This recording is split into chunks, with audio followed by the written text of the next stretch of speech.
Hello everyone, first of all welcome to our YouTube channel. In this video we will discuss the Bohr model of hydrogen atom and Heisenberg uncertainty principles. इसको हम de Broglie hypothesis ये two term discuss करेंगे. Today I have less time to make videos on notebook, तो मैंने PDF का use किया है. अगर कुछ प्रॉब्लम्स हो तो आप बता देना. सिंपल है. वैसे हम जो बोरो मॉडल है आपका हाइड्रोजन एटम का, ये हम 12th में भी आपने पढ़ा है, फिजिक्स में भी 11th-12th से ही हम पढ़ते आ रहे हैं बोर मॉडल के बारे में. तो इसके कुछ पॉइंट्स हैं पहले.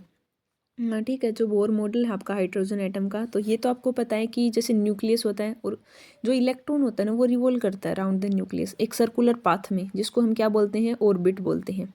ठीक है. और जो अपने जो ऑर्बिट होते हैं ना वो एक, ये तो आपको पता है कि एक डेफिनेट एनर्जी से एसोसिएट, जिसको हम एनर्जी लेवल बोलते हैं, जैसे एन की वैल्यू 1 2 3 एंड सोन, ये लेवल्स होते हैं आपके. ठीक है. ये सिंपल टर्म बताइए. ये आपको पता है कि इलेक्ट्रॉन रिमेन एक ही अगर पर्टिकुलर ऑर्बिट में रहता है, ना ही तो वो एनर्जी को लूज करता ना कोई गेन करता, तो उसको हम बोलते हैं स्टेशनरी स्टेट. जैसे दो होते हैं ना, एक स्टेशनरी आपका फिक्स हो गया, वो एक स्टेट में मूव नहीं कर रहा आपका. ठीक है. और ये आपको थर्ड पॉइंट ये भी पता है कि जो ऑर्बिट्स होते हैं ना, उनके लिए जो एंगुलर मोमेंटम होता है इलेक्ट्रॉन का, वो किसके इक्वल होता है, आपका क्वेंटाइज मल्टीपल h/2 पाई, mvr=n/2 पाई. ये भी आपको पता है.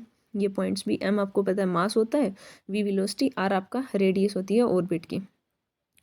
फोर्थ पॉइंट भी यही दे रखा है. जब हम, ये तो आपको पता है कि आप जैसे एनर्जी सप्लाई करते हैं, हमने स्पेक्ट्रोस्कोपी में भी देखा था, जैसे सप्लाई करते हो आप, फिर वो आपका जो मॉलिक्यूल है वो ट्रांजिट करता है लोअर एनर्जी लेवल से हायर एनर्जी की तरफ. तो जैसे आपको डेल ई निकालते हैं हम, एनर्जी डिफरेंस कितना है, तो आप ऐसे निकालोगे हायर, जो आप एक्साइटेड स्टेट में से लोअर स्टेट में माइनस करते हैं तो E2 - E1, तो वो डेल ई. ये आपको पता है कि एनर्जी किसका इक्वल होता है, एच म्यू. एच आपका Planck constant, mu frequency. Planck constant की वैल्यू भी आपको पता है 6.64 × 10⁻³ होती है.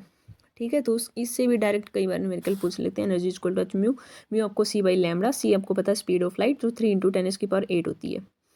अब ये आपको पता है कि जो बोर मॉडल ने सक्सेसफुली एक्सप्लेन किया था जो एटॉमिक स्पेक्ट्रा था ना हाइड्रोजन का, जैसे स्टार्टिंग में आपका रदरफोर्ड आया था, ठीक है, थॉमसन मॉडल था, उनकी कुछ लिमिटेशंस थी. बाद में हमारा बोर मॉडल आया था, उसने सक्सेसफुली जैसे एटॉमिक स्पेक्ट्रा को तो बोर ने ही बताया था. उसमें हमने नेक्स्ट जैसे ये अपनी सीरीज़ भी देखे होंगे आपने, लाइमन सीरीज है, बाल्मर है, पास्टन है, ब्रेकट है, प्रीफंड है. ठीक है. तो लाइमन सीरीज़ क्या होती है कि जहाँ पे जैसे हमने एक फॉर्मूला भी डिस्कस किया था आपका रदरबर्ग वाला, क्या होता है वो 1/λ=r, और ब्रैकेट होता है 1/n1 - n2 का स्क्वायर. ठीक है. तो लाइमन सीरीज जब होती है कि जब आपके जो पार्टिकल हैं, आपके जो भी लाइंस हैं, n1 की वैल्यू 1 से लेकर n2 की वैल्यू 2 3 4 ऐसे हो. बाल्मर में n1 की वैल्यू 2 से स्टार्ट होती है, पास्टन में 3 से होती है, ब्रैकेट में 4 से, एंड प्रीफंड में होती है आपकी 5 से. और ये आपको पता है कि लाइमन सीरीज हम यूवी रीजन में ऑब्जर्व करते हैं, और जो अदर सीजन आपकी हैं वो जैसे बाल्मर, पास्टन, ब्रेकंड, लाइक दैट, तो ये आपके विजिबल और आईआर रीजन में हम ऑब्जर्व करते हैं इनको. सिर्फ लाइमन है आपका, उसको यूवी रीजन में. ये आपके एंट्रेंस टाइप में भी 1 नंबर में क्वेश्चन पूछ सकते हैं. आपके क्विजेज वगैरह होते हैं ना, साइंस क्विज होते रहते हैं आपके कॉलेज या यूनिवर्सिटीज़ में, आप देखते हैं तो उसमें ये क्वेश्चन पूछ लेते हैं आपसे, कंसेप्चुअल क्वेश्चन कि कौन सी किस में लाई करती है. तो ये आप थोड़ा माइंड में रखो. ठीक है. ये आपको सिंपल पता है, इसमें कुछ एक्सप्लेन करने वाला ज़्यादा नहीं है. एनर्जी का फॉर्मूला वहीं सेपरेशन बता रखी है. देन ये हमने देख लिया था आपका एनर्जी एक्सप्रेशन हाइड्रोजन एटम के लिए, जो टोटल एनर्जी की वैल्यू होती है. ये सिंपल आपको याद रखनी होती है. इतना मेन फैक्ट तो नहीं है, बस आपको ये पता नहीं होना डायरेक्टली जैसे मास की होती है. और बाई फैक्टर कौन सा होता है, n²h² वाला. और ये आपको देखा कि शॉर्ट कमिंग्स क्या थी. देखो हर एक मॉडल दिया था आपका, तो उसकी कुछ लिमिटेशंस थी, कुछ एडवांटेजेस थी, जो एप्लीकेशन हमें यूज़फुल रही. तो इसकी भी कुछ शॉर्ट कमिंग्स थी जो बोर्स मॉडल था आपका. तो एक तो ये आपके जो लाइन स्पेक्ट्रा है ना, जो मल्टी इलेक्ट्रॉन एटम, उनके लिए एक्सप्लेन नहीं कर पाया था. सिंगल इलेक्ट्रॉन एटम के लिए तो बता देता था, लेकिन जो मल्टी इलेक्ट्रॉन एटम होते हैं 1 से ज़्यादा, तो उनके लिए एक्सप्लेन नहीं कर पाया था. और एक जो अपने 2 इफेक्ट पढ़े होंगे, एक स्टार्क इफेक्ट आता था आपका, और एक आपने पढ़ा होगा जीमन इफेक्ट. ठीक है. तो स्टार्क और 2 इफेक्ट होते थे. फिजिक्स में तो हम इसको डिटेल से पढ़ते हैं कि स्टार्क इफेक्ट आपका, हम देखते हैं कि जो इफेक्ट देखते हैं इलेक्ट्रिक फील्ड का स्पेक्ट्रा ऑफ एटम में, जब आप इलेक्ट्रिक फील्ड अप्लाई कर रहे हो, और जीमन होता आपका मैग्नेटिक फील्ड में. तो ये जो 2 इफेक्ट थे ना, इनको भी बोर थ्योरी एक्सप्लेन नहीं कर पाई थी. और इसने जो मॉलिक्यूल्स की शेप के बारे में कोई इन्फॉर्मेशन नहीं दी थी. तो ये भी उसकी एक शॉर्ट कमिंग्स थी. ठीक है, बोर मॉडल की. और बाद में जो हाइसेनबर्ग अनसर्टेनिटी प्रिंसिपल्स आता है, जो पोस्टलेट उसने दिया था, उसको भी ये वेल डिफाइन नहीं कर पाई थी. जो पाथ बताया था ना उसने इलेक्ट्रॉन इन एटम में, तो उसको भी ये कॉन्ट्रैक्ट करती है बोर का जो आइडिया है, क्योंकि उसने तो सिर्फ सर्कुलर ऑर्बिट्स में माना था. तो इसके कुछ ड्रॉबैक्स थे ये 4 to 5 पॉइंट्स। कई बार आपका डायरेक्ट 2 या 3 मार्क्स में पूछ ले, शॉर्ट कमिंग्स बताओ बोर्स मॉडल ऑफ एटम की, या बोर्स मॉडल है क्या। तो पहले आप जो हमने एक्सप्लेन किया उसको आप एक्सप्लेन करोगे कि बोर्स मॉडल है क्या, उसके ये पॉइंट्स बताओगे आप, देन आप ये सीरीज कीजिएगा, देन आप शॉर्ट कमिंग्स के एक्सप्लेन करोगे।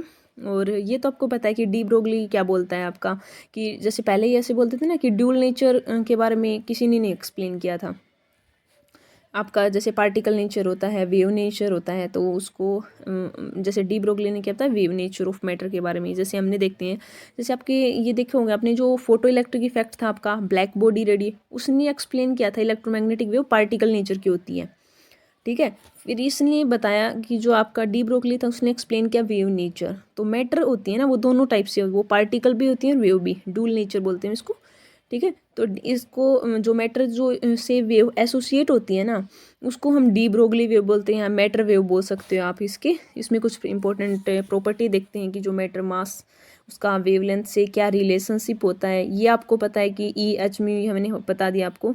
आइंस्टाइंस ये तो फेमस है, सभी को पता होगा, E is equal to M C square. तो ये ई की वैल्यू हमने यहाँ पुट कर दी, तो M C square is equal to H C by lambda. Solve कर लिया तो M C is equal to H lambda, तो यहाँ से हमने लैम्डा निकाला, वो क्या आ गया एच अपॉन एम सी, ठीक है। लैम्डा को ही हम बोलते हैं डी ब्रोगली वेवलेंथ। इससे काफ़ी न्यूमेरिकल भी आते हैं। अब आपको पता है सी वेलोसिटी वालो स्पीड, तो एच बाई पी हो गई, ठीक है। तो lambda is equal to H by P, P आपका मोमेंटम है पार्टिकल का, तो इससे न्यूमेरिकल पूछे जाते हैं। तो ये पूछ लेते हैं what is the de Broglie equation. Universities exam में भी काफ़ी अच्छा क्वेश्चन होता है, और वैसे भी आपके एंट्रेंसेस टाइप देते हुए आप ऐसे भी आपसे पूछ सकते हैं कि डी ब्रोगली, यहाँ से न्यूमेरिकल भी पूछ लेते हैं। फिर इसका आप सिग्निफिकेंस भी पूछ लेते हैं कि क्या हम टर्म निकालते हैं आपका। ये आपको पता है सिर्फ माइक्रोस्कोपिक के लिए होते हैं। क्वांटम पढ़ रहे हैं हम, तो उसमें मैक्रो के लिए तो आपकी थी अवेलेबल क्लासिकल, जो आपकी क्वांटम है वही माइक्रोस्कोपिक पार्टिकल जो स्मॉल, उन्हीं को आपका सिग्निफिकेंट करती है आपका। तो डी ब्रोगली उसकी कुछ सिग्निफिकेंस है, ये हम इसे निकालते हैं।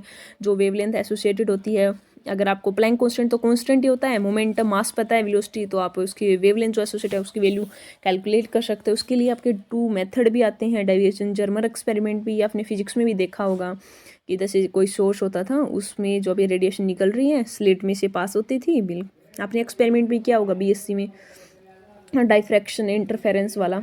तो उसमें आप इंटरफेरेंस जो इंटरफेरोमीटर होगा उसके ऊपर जो फ्रिंजीज बनती थी, dark bright fringes type diffraction pattern या इंटरफेरेंस आपने देखा होगा प्रिज्म में से जाती थी, तो वही है निकल क्रिस्टल, उसमें हम सोडियम लंप लेते थे एज ए सोर्स, ठीक। उसको हम एक्सप्लेन नहीं कर रहे हैं हम यहाँ पे फिजिक्स को, वैसे ही हम बता रहे हैं। आपका एक्सपेरिमेंट्स भी हम करते हैं, काफ़ी इंटरेस्टिंग होता है वो जो डाइफ्रैक्शन। तो यहाँ से भी उन्होंने एक्सप्लेन किया था डाइविजन और जर्मर एक्सपेरिमेंट। डिटेल से आप फिजिक्स में ही पढ़ सकते हो इसको, या वैसे भी यूट्यूब पे अलग से देखोगे तब भी आपको मिल जाएगा डाइविजन जर्मर एक्सपेरिमेंट्स का।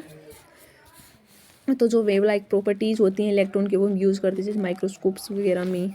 तो इस जो था इसमें हमने क्या देखा है आपका कि जैसे डी ब्रोगली हाइपोथेसिस क्या है, बोर थ्योरी है क्या, उसकी क्या शॉर्ट कमिंग्स है, वो एक्चुअलिटी है क्या।